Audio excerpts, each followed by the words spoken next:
কয়েকটা কাজ আমি বলি। প্রথম কাজ হচ্ছে নিয়াত করতে হবে যে এই রমাজানটাতে আমি আমার সমস্ত গুনাহ মাফ করানোর চেষ্টা করব। কারণ নবী সাল্লাল্লাহু আলাইহি ওয়াসাল্লাম বলেছেন, সেই ব্যক্তির জন্য ধ্বংস যে ব্যক্তি রমজান মাসকে পেয়েছে কিন্তু তার গুনাহ মাফ করাতে পারেনি। কে জানে এটা আমাদের শেষ রমাদান হতে পারে? আল্লাহ না করুক। আমরা দোয়া করি আল্লাহ পাক আমাদেরকে বেশি বেশি রমাদান দান করুক, বেশি বেশি লাইলাতুল কদর দান করুক। প্রথম শুরু হচ্ছে আপনি মাসের বাজার আগে করে ফেলবেন। আমি একটু প্র্যাকটিক্যাল কথা বলবো আর কি। আপনি রমাদান মাসের বাজার এই শাবান মাসে করে ফেলার চেষ্টা করেন। পারলে ঈদের শপিংটাও করে ফেলার চেষ্টা করেন। রমজান মাসে বেশি বাইরে যাবেন এবং টাকা পয়সা নিয়ে গিয়ে যে স্ত্রী সন্তানের হাতে দিয়ে দিবেন না, যাও বাইরে গিয়ে মার্কেটিং করে আসো। এই ভুলটা করতে যান, নিজে পরিবেশ নষ্ট করবে, রোজার যে আধ্যাত্মিকত্ব নষ্ট হবে, আরও হাজারটা যুবকের চোখের জানা করা প্রয়োজন নাই। আপনি পরিবারের কর্তা, লিস্ট করে ফেলেন। আপনাকে আল্লাহ পাক যতটুকু সামর্থ্য দিয়েছেন মূল জিনিসগুলো কিনে রেখে দেন, আর বাকি টুকটাক বাজার আপনি করবেন। আর যখন বাজারে যাবেন একটা দোয়া পড়বেন, আপনি 10 লক্ষ নেকি পাবেন ইনশাআল্লাহ। কত লক্ষ? 10 লক্ষ। দোয়াটা শিখাচ্ছে। দোয়াটা হচ্ছে লা ইলাহা ইল্লাল্লাহ ওয়াহদাহু লা শারীকা লাহ লাহুল মুলক ওয়া লাহুল হামদ ইউহয়ী ওয়া ইউমীত ওয়া হুয়া হাইয়ুন লা ইয়ামুত বিয়াদিহিল খায়রু কুল্লুহু ওয়া হুয়া আলা কুল্লি শাইইন কাদির। একবার পড়লে 10 লক্ষ নেকি পাবেন বাজারে গিয়ে। কেন পাবেন? কারণ বাজার সবচেয়ে নিকৃষ্ট জায়গা, যেখানে গেলে মানুষ আল্লাহকে স্মরণ করে না। সেখানে গিয়ে আপনি আল্লাহকে স্মরণ করেছেন, এই জন্য আল্লাহ পাক নেকি দিবেন ইনশাআল্লাহ। আসেন, এটা করার পর ঈদের যে শপিংটার কথা বলছি, এটা এই কারণে বলছি, লাস্টের দশকে আমরা ঈদের শপিংয়ে বেশি ব্যস্ত থাকি। এতে করে লাইলাতুল কদরটা আমরা হারিয়ে ফেলি। লাস্টের দশক আমরা হয় ইতিকাফ করব, না হলে বাসায় নামাজ পড়বো, পরিবারবর্গকে নিয়ে রাত জাগবো। পারা যাবে ইনশাআল্লাহ? তারাবির নামাজ তো পড়বোই ইনশাআল্লাহ জামাতে। এবং আপনি 20 পড়েন আর 8 পড়েন, আপনি নামাজের কোয়ালিটিটাকে ভালো করার চেষ্টা করেন, নামাজের কোয়ালিটিটাকে বেস্ট করেন। ধীরে ধীরে তেলাওয়াত করেন, ধীরে ধীরে রুকু সেজদা করেন, নামাজটাকে এনজয় করেন। সময় নিয়ে, টাইম নিয়ে, 2 ঘন্টা সময় লাগুক, 3 ঘন্টা সময় লাগুক, এনজয় করে নামাজ পড়েন। আল্লাহ পাক তৌফিক দান করুন।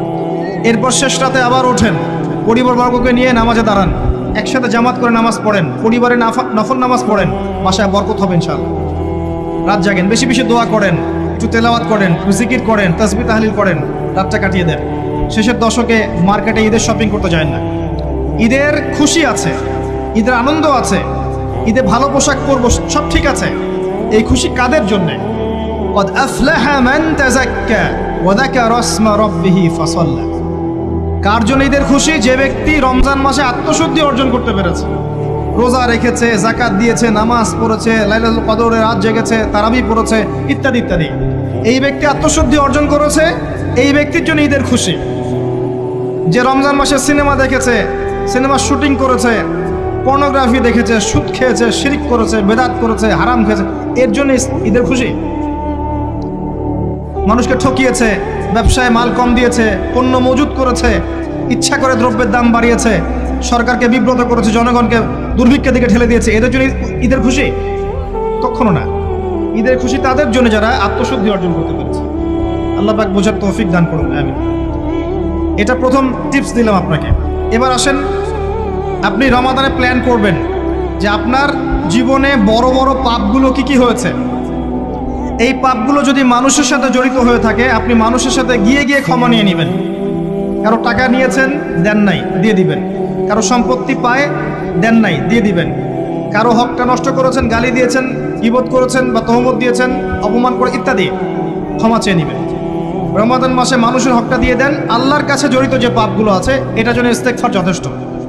খালি যদি বলেন আস্তাগফিরুল্লাহাল্লাযী লা ইলাহা ইল্লা হুয়াল হাইয়ুল কাইয়্যুম ওয়া আতুবু ইলাইহি, 1 সেকেন্ডের মধ্যে আল্লাহ পাক আপনার সমস্ত পাপকে নেকি দিয়ে পরিবর্তন করে দিবেন সব। এবার প্র্যাকটিক্যালি যাবেন, সেহরি করবেন। সাহরির মধ্যে বারাকা আছে। সাহরি না করে রোজা রাখাটা উচিত না। সাহরির মধ্যে বারাকা আছে। একটা খেজুর হোক, 1 গ্লাস পানি হোক, আপনি সাহরি করবেন, এর মধ্যে বারাকা আছে। এবং সাহরির সময় এমনভাবে খাবেন না যে এটা আপনার জীবনের শেষ খাওয়া। কথা বুঝতে পারছেন? এত বেশি আইটেম করতে যায় না, এত বেশি ভোগবিলাসী হয়ে গেলে রোজার আধ্যাত্মিকত্ব থাকবে না। সেহরিতে অল্প খান, যদি খেতে হয় পেটের 3 ভাগের 1 ভাগ খান, 1 ভাগ ফাঁকা রাখেন, 1 ভাগ আপনি পানি দিয়ে পূর্ণ করেন। এখনকার কিছু তথাকথিত আশেখা রসুলের মতো হতে যায় না, যাদের ভুঁড়ির জ্বালায় চেয়ারে বসতে পারে না, এই কাজ করতে যায় না। এটা মুসলিমদের শোভা পায় না। আমরা পরিশ্রমী জাতি, কর্মঠ জাতি, আমাদের এইসব শোভা পায় না। এটাও শেষ জামান হাদিসে আছে। কি নাই আসলে, শেষ জামানে এক শ্রেণী মানুষ বের হবে যারা হবে সাকিল, একদম বুড়িওয়ালা, ঠেস দিয়ে বসে থাকবে আরাম করে, এবং বলবে যে কোরআনে যা আছে আমি তাই মানি, হাদিসটা আমি মানি না, ইত্যাদি। আসেন, সাহরির পরে রোজা রেখেছেন, 5 ওয়াক্ত নামাজ জামাতে পড়ার চেষ্টা করেন। খুব সিম্পল জিনিস, খুব বেশি কিছু দরকার নেই আমাদের। 5 ওয়াক্ত নামাজ আপনি জামাতে পড়ার চেষ্টা করেন। বাসার থেকে ওযু করে বের হবেন, প্রত্যেক পদক্ষেপ হাঁটবেন, আপনার একটা স্টেপে একটা করে গুনাহ মাফ হবে, একটা নেকি লেখা হবে, মর্যাদা বাড়িয়ে দেওয়া হবে। একে 10 দিয়ে গুণ করা হবে, রমজান মাসে আরো 70 দিয়ে গুণ করা হবে ইনশাআল্লাহ। ফজরের নামাজটা জামাতে পড়লেন, নামাজটা জামাতে পড়ার পর আপনি বসে থাকবেন, কিছু সময় জিকির, আজগার, তাসবিহ, তাহলিল করবেন। পারলে 1 পারা করে কোরআন তেলাওয়াত করবেন। রমাদান মাসে প্রত্যেক দিন 1 পারা করে কোরআন তেলাওয়াত করার চেষ্টা করবেন। 30 দিন 30 পারা, রমাদানে অ্যাটলিস্ট একটা খতম করা যাবে, অ্যাটলিস্ট একটা খতম চেষ্টা করা যায় না ইনশাআল্লাহ। ফজরের নামাজ হয়ে গেছে, আপনি কোরআন তেলাওয়াত করেন। 1 পারা পড়তে সময় লাগবে আধা ঘন্টা, 40 মিনিট, কারো 1 ঘন্টা।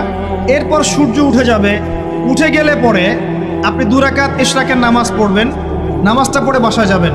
আল্লাহর নবী বলছেন সাল্লাল্লাহু আলাইহি ওয়াসাল্লাম, আপনার আমল নামায় একটা কবুল হজ, একটা কবুল ওমরার নেকি লেখা হবে ইনশাআল্লাহ।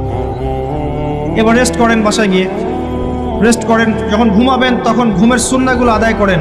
সূরা ফালাক, নাস, ইখলাস পড়েন, ফু দেন, দিয়ে গা মাসাহ করেন, আয়াতুল কুরসি পড়ে ঘুমান, ঘুমের দোয়া পড়ে ঘুমান, ঘুমটাও নেকি হবে ইনশাআল্লাহ। এরপর হয়তো আপনি কাজে যাবেন, চাকরিতে যাবেন, বা ব্যবসায় যাবেন, বা আপনি শিক্ষাক্ষেত্রে যাবেন, ইত্যাদি ইত্যাদি। যে ক্ষেত্রেই যান না কেন আপনি মনে রাখবেন আপনি রোজাদার। যে ক্ষেত্রেই যান আপনি মনে রাখবেন আপনি রোজাদার। আমি কারোর সাথে এখন ঝগড়া করতে পারবো না, কারোর সাথে এখন মারামারি করতে পারবো না, আমি কারো গীবত করতে পারবো না, আমি মিথ্যা বলতে পারবো না, আমি মাপে কম দিতে পারবো না, আমি জনগণকে ঠকাতে পারবো না, আমি রোজাদার। এটা মনে রাখবেন। এটা মনে রাখলে পরে দেখবেন ইনশাআল্লাহ তাআলা আপনি আল্লাহকে পাচ্ছেন, আল্লাহর মারিফত পাচ্ছেন। খাচ্ছি না, আল্লাহর ভয় না। পানি পান করছি না, স্ত্রী সহবাস করছি না, কার ভয়ে? আল্লাহর ভয় না।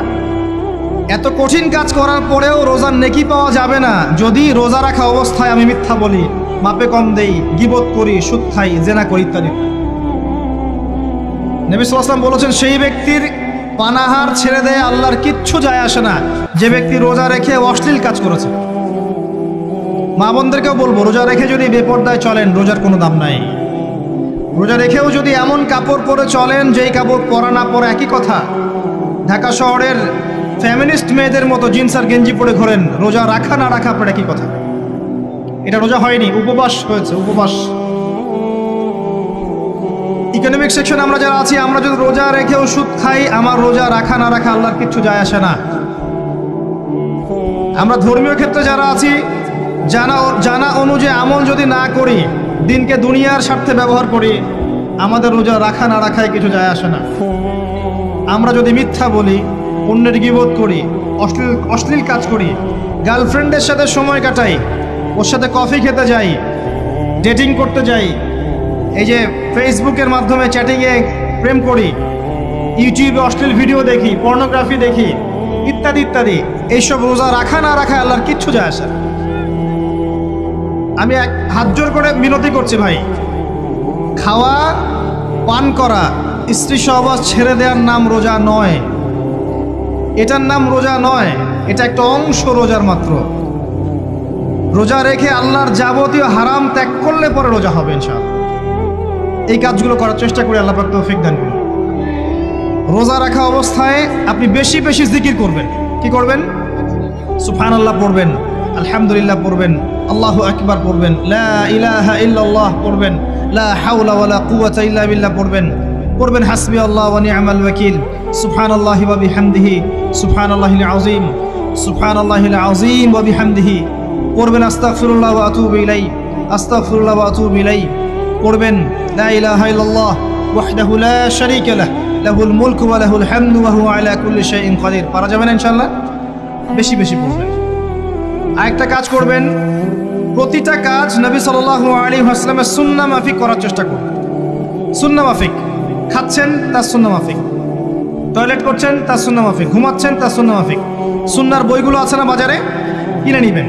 কিনে নিয়ে দেখবেন প্রতিটা কাজ কিভাবে করলে সুন্নাহ হবে। এই কাজগুলো করতে গিয়ে আপনাকে গভর্নমেন্ট বাধা দিবে, বিশ্বের পরাশক্তিরা বাধা দিবে, আপনাকে কি কেউ পিটাবে এগুলো করলে, জেল খাটাবে? এগুলো আমাদের ব্যক্তি স্বার্থের ব্যাপার, ইচ্ছা করলেই করা যায়। এই ইচ্ছাটা আল্লাহ পাক আমাদের অন্তরে জাগ্রত করুন, আমিন। একটা কাজে কথা বলবো, নর্মালি আমরা ফরজগুলোতে বেশি ফোকাস করি, ফরজ ওয়াজিবে। রমজান মাসের সুন্নত মোস্তাহাবেও ফোকাস করতে হবে। রমাদানে একটা নফল আপনাকে ফরজের নেকি দিয়ে দিবে ইনশাল্লাহ, রমাদান একটা সুন্নাহ আপনাকে ফরজের নেকি দিবে ইনশাল্লাহ।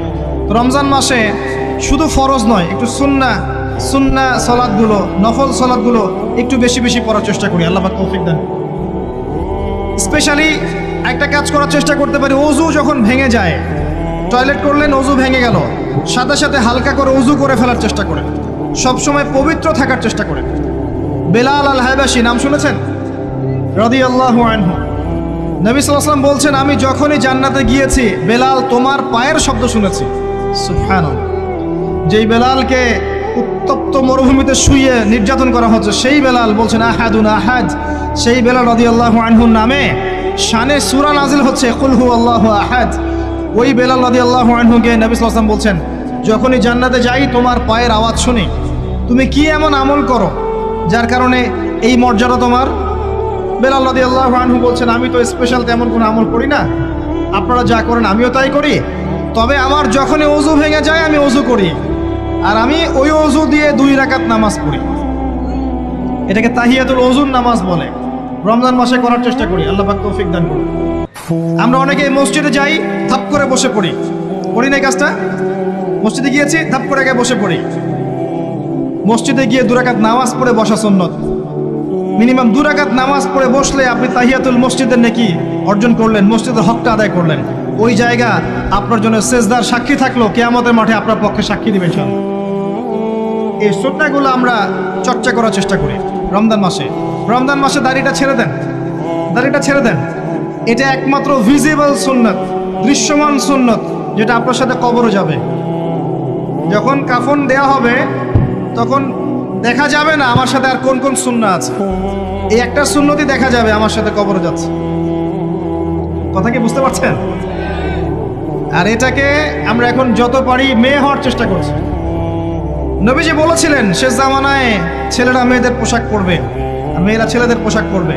দেখবেন মেয়েরা এখন ফর্মাল পোশাক পরছে, জিন্সের গেঞ্জি পরে ঘুরছে, আর ছেলেরা ক্লিন শেভড।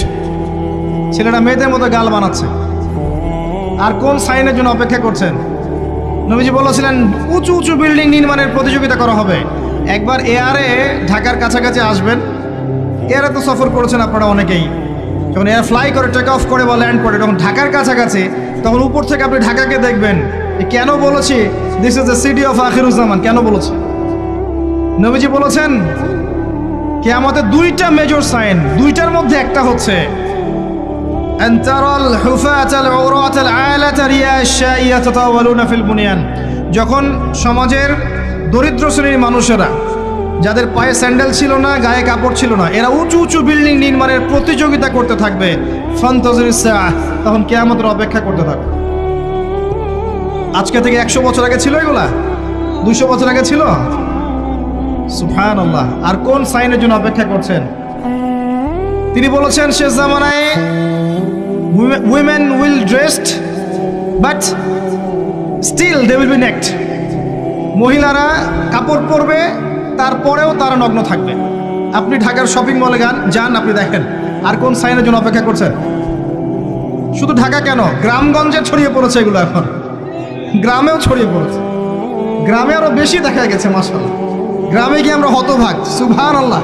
গ্রামের মেয়েগুলা, গ্রামের মেয়ে ঢাকা শহরের মেয়েকে পার করে ফেলেছে। বাদ দেন, ওইদিকে না যাই, ডিফারেন্ট টপিক। আমরা রমাদান মাসের সুন্নাহগুলো আমল করার চেষ্টা করি। তাহিয়াতুল মসজিদ আমল করার চেষ্টা করেন, তাহিয়াতুল ওযু আমল করার চেষ্টা করেন, বেশি বেশি জিকির করেন। এবার আসেন রমাদানে জাকাত হিসাব করবেন। জাকাত, আপনার জাকাত হিসাব করেন, কত টাকা জাকাত এসেছে। জাকাতের নিসাব জানেন তো? হ্যাঁ, 7.5 ভরি স্বর্ণ, রৌপ্য কত? 52.5 তোলা। আপনার এই চাষাবাদের ওসর আসে, ব্যবসায়িক পণ্য থাকলে, সঞ্চিত সম্পদ থাকলে সব কিছু হিসাব করে মুফতি সাহেব আছেন, কওমি মাদ্রাসার আলেমদের কাছে যাবেন, জাকাতের ক্যালকুলেশন করে নেবেন যে আমার এত টাকা জাকাত এসেছে। এভাবে জাকাতটা রমজান মাসে দিয়ে দেওয়ার চেষ্টা করুন। জাকাত যদি আমরা না দেই, একটা শাস্তি শুনে রাখেন, আল্লাহ পাক এই সম্পদগুলোকে একত্রিত করে গলাবেন, গলিয়ে কপালে, গালে আর এই যে পিঠে লেপটে দিবেন, বলেন নাউজুবিল্লাহ। এবং এটা একটা সাপের আকৃতি ধারণ করবে, সাপ গলায় পেঁচানো থাকবে, কপালে দংশন করতে থাকবে, বলবে আমি তোমার মাল 7 ভাগ কর, আমি তোমার মাল 7 ভাগ কর। কবর এটা হবে, আমরা চোখে না দেখলে ওটা সত্য। নবীজি দেখে এসেছে মেরাজের রাতে এগুলা। এরপরে জাকাতের একটা সুবিধা আছে, এটা আমরা বুঝাতে পারি না। জাকাত ইসলামিক ইকোনমিক্সের বেইস। জাকাত ধনীর সম্পদে গরিবের হক। যে গরিবের কাছে টাকা পয়সা নাই, আপনার টাকা ওর হাতে চলে যাবে, ও খেয়ে পরে বাঁচতে পারবে, এটাই জাকাত। বুঝতে পারছি? জাকাতটা না দেন, ও আস্তে আস্তে আস্তে আস্তে আরো দরিদ্র হতে থাকবে। এর উপর আবার সুদ আছে, আবার পেপার মানিও আছে। জাকাতগুলো দিয়ে দেন, আল্লাহর ওয়াস্তে জাকাত দিয়ে। অনেক মুসলিম আছে আমরা নামাজ পড়ে জাকাত দেই না। অনেক মুসলিম আছে জাকাত দেয় না, নামাজ পড়ে। জাকাত অস্বীকারীদের বিরুদ্ধে আবু বকর সিদ্দিক রাদিয়াল্লাহু আনহু যুদ্ধ করেছিলেন। এজ এ আমির, রাষ্ট্রের পক্ষ থেকে যুদ্ধ করেছিলেন।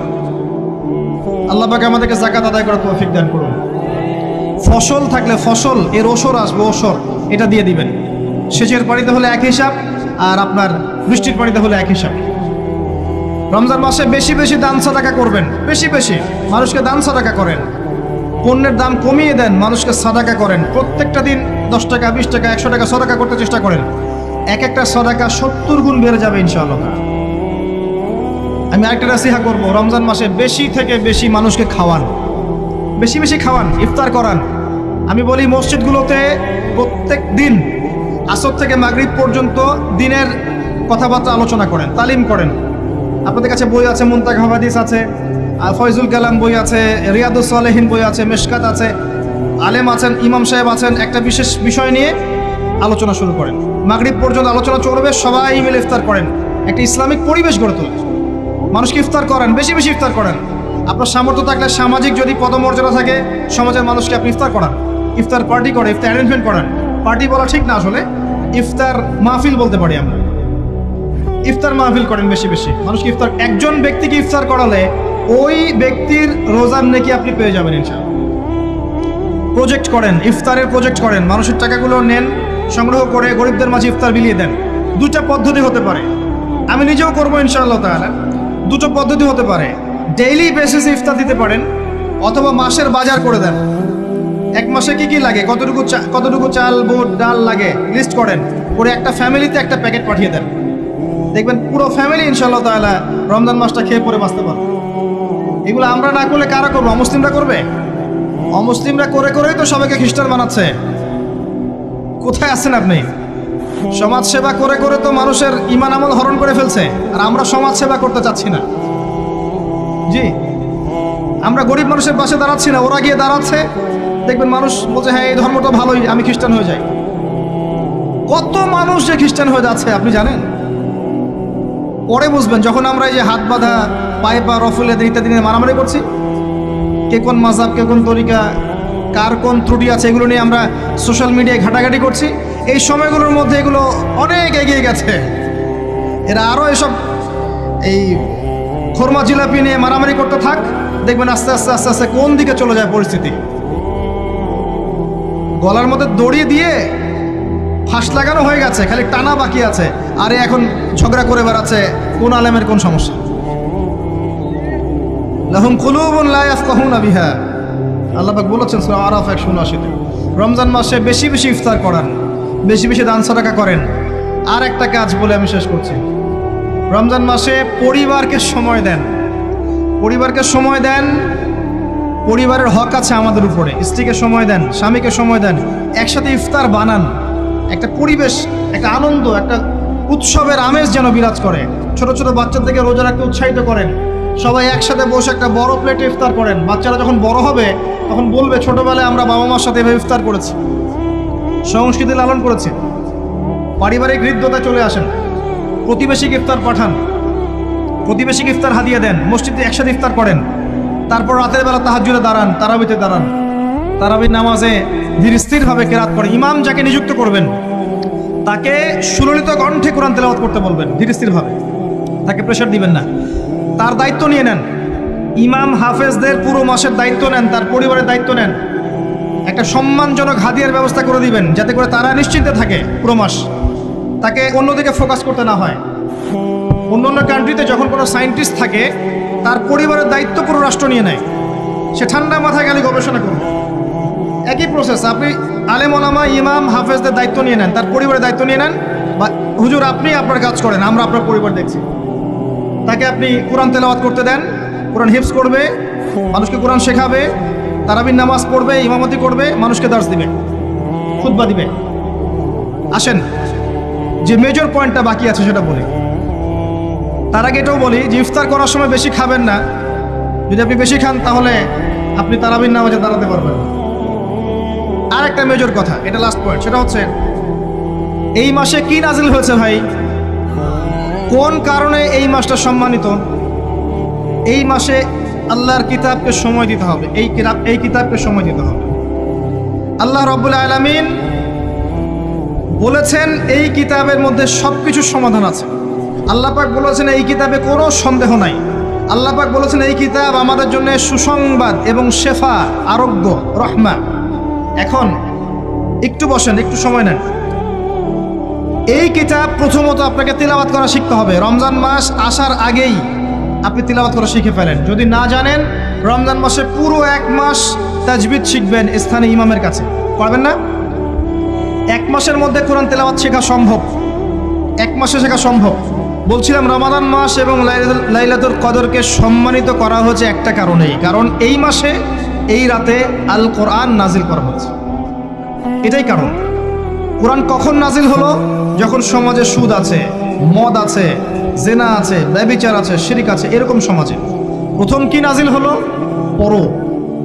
প্রথমে নাজিল হয়নি শিরক করো না, প্রথমে নাজিল হয়নি যে সুদ খেও না, প্রথম আয়াত এটা ছিল না জেনা করো না, প্রথম আয়াত এটাও ছিল না মূর্তি পূজা করো না।